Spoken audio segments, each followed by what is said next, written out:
What if I told you there's an entire hidden layer of the internet?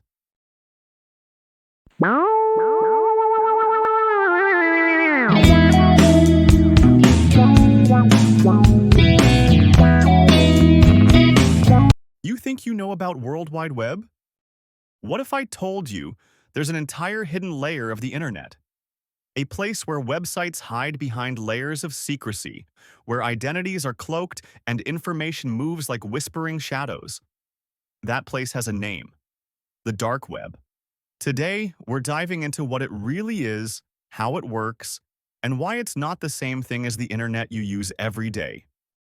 Google, YouTube, Instagram is just the tip of something much, much bigger. Picture an enormous iceberg floating in the ocean. The small part you can see above the surface represents only about 5% of the entire structure. That's the surface web, the part of the internet we browse every day. But beneath the water lies the remaining 95%, hidden from view. This is the deep web, and within its darkest corners exists the dark web. People call it mysterious, dangerous, or even illegal. But the truth is more layered. Some people use it to protect privacy, while others use it for crime. Understanding how the dark web works helps you separate myth from reality. So how does the dark web stay hidden? The secret is a technology called onion routing. Imagine you want to send a letter, but instead of one envelope, you wrap that letter in multiple envelopes, each addressed to a different post office. Each post office opens one envelope to find the next address.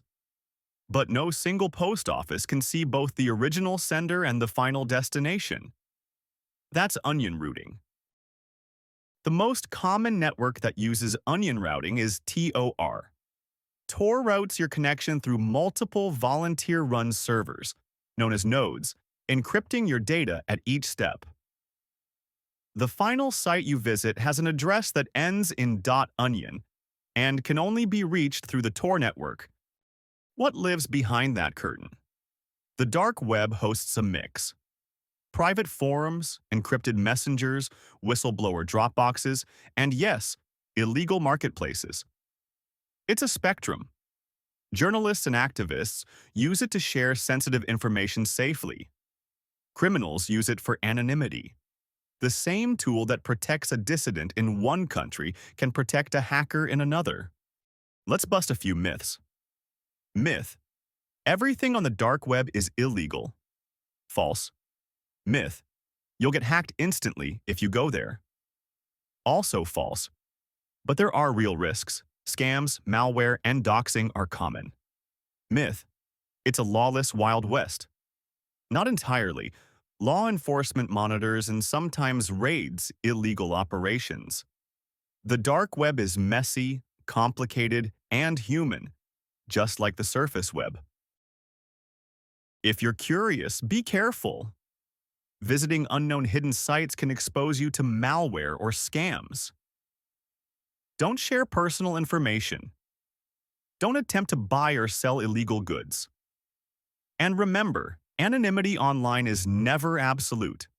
Law enforcement and advanced forensic techniques can trace activity when someone is reckless. The dark web is not a playground for fantasy or fear. It's a tool. Like any tool, its value depends on who uses it and how.